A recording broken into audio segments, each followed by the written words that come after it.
Welcome to this video. I'm Dr. K.Usha, Assistant Professor of Statistics. In this video, I'm going to talk about maximum likelihood estimation for a normal distribution. Before going to this problem, let's recollect what you mean by estimation. Estimation is a statistical process of inferring the value of a population parameter like mean, variance, etc. based on a sample from that population. We already know that estimation have two types. One is point estimation and another one is interval estimation. Point estimation provides a single value estimate of parameter. Interval estimation provides a range of values within the interval which the parameter is expected to lie. So this maximum likelihood estimation is come under the point estimation. We know that already there are many methods to estimate the parameter data.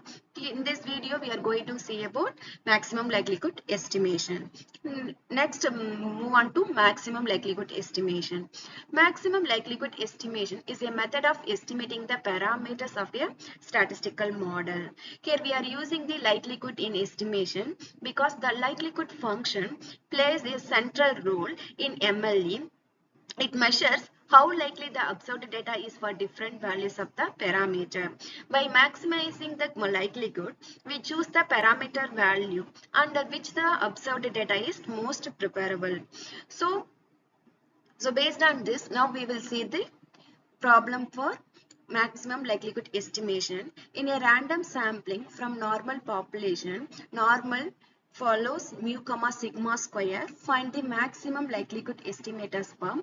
Here they given there are three cases. First one is estimate mu when sigma square is known. Second one, estimate sigma square when mu is known. Third one, estimate both mu and sigma square simultaneously. So next to see the solution for this problem. Here x follows normal mu comma sigma square. Then the likelihood function of normal distribution is given. L equal to product of I ranges from 1 to n, 1 divided by sigma square root of pi e power minus sum of xi minus mu the whole square divided by 2 sigma square. So next we are taking the constant term outside. 1 divided by sigma square root of 2 pi whole power n e power minus sum of I ranges from 1 to n xi minus mu the whole square divided by 2 sigma square. Next, we are taking log on both sides. So log L equal to minus n by 2 log 2 pi minus n by 2 log sigma square minus 1 by 2 sigma square sum of xi minus mu the whole square. Here consider this equation as the star because we are using this equation to find the mu and sigma values. So now move on to the next. So first we are going to estimate the mu, the MLE of mu when sigma square is known. Here we know sigma square from which we can find the mu value. Differentiate star with respect to mu. So here we are using the maximum likelihood function formula dou divided by dou mu log L equal to 0.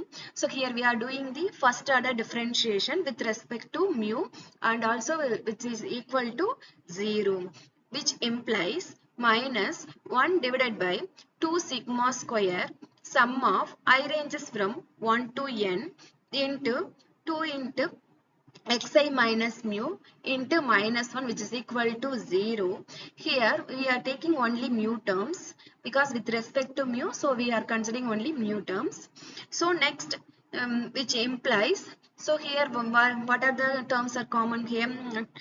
Minus 1, here is minus, here is minus, so minus into minus plus, then 2 sigma 2 it will be cancelled, then sigma square come this side means it will become 0, then we will get this equation sum of I ranges from 1 to n xi minus mu equal to 0.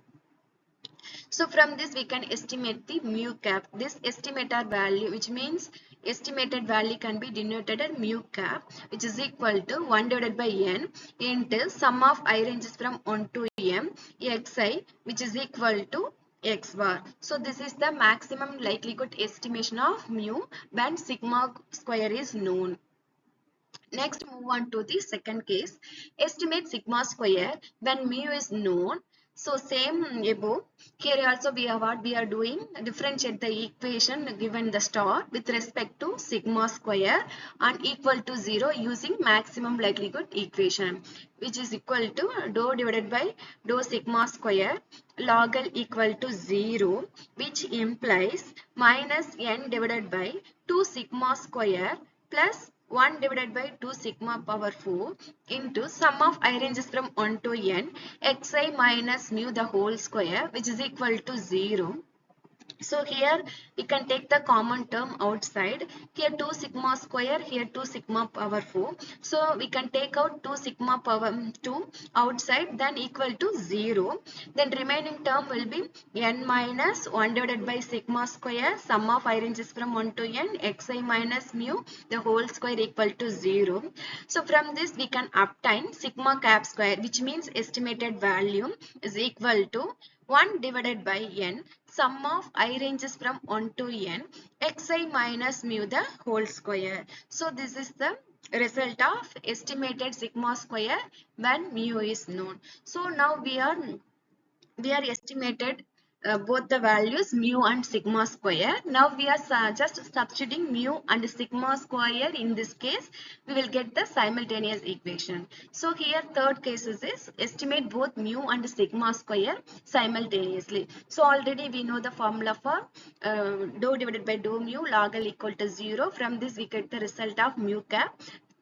The next one, dou divided by dou sigma square log L, which is equal to 0. From this we get sigma square cap equal to 1 divided by n, sum of I ranges from 1 to n, xi minus mu cap the whole square. So both the result get from this equation. So now what we are doing, in this place sigma square equal to 1 divided by n, sum of I ranges from 1 to n, xi minus mu cap the whole square. In this place we are substituting x bar value.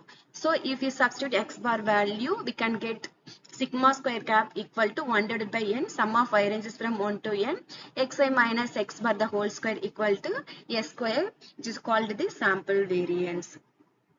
So next we will, so this is the result of three cases. First one is mu cap, which is equal to x bar when sigma square known. Then second one, sigma square cap, which is equal to 1 divided by n, sum of I ranges from 1 to n, xi minus mu the whole square when mu is known. Then third one, so mu cap equal to x bar and sigma cap square equal to s square. So here we are solving simultaneously both the equations. So in this case, why they give one known sigma square, unknown mean, then known mean and unknown sigma square. So let's see the one example for that. Which means real life application. So for example, I'm here taking the medicine for fever. A doctor gives a new fever medicine to 10 patients and checks how much their temperature drops. Each person has a different result. Some people's temperature drops a lot, others only a little. So in this case, the temperature drops, we are going to already known that the temperature may be vary from 10 patient, one patient to another patient, it will be vary. Then here we have to find only that how much it lowers fever on average. So here we are finding only mean only. We know that already the temperature vary for 10 patients. So that means sigma square is already known. For only finding here unknown mean only. Then next case 2. In this case here we know the mean value. So we know the medicine lowers fever by 2 degrees Celsius on average, but we want to know is this result same for everyone or very different. So here we know that average value of how much that medicine lowers fever. The thing is that we have to find the variation only. So is the result same for everyone or very different, which means so the 10 patients will get the same variation or different variation. So this is the case we are using sigma is known, mu is unknown. When mu is known and sigma square is unknown, sometimes both the case we can use that. So this is the concept of maximum likelihood estimation. The next one, reference.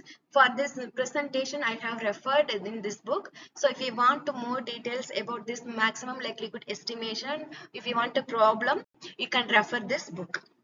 Thank you for watching this video.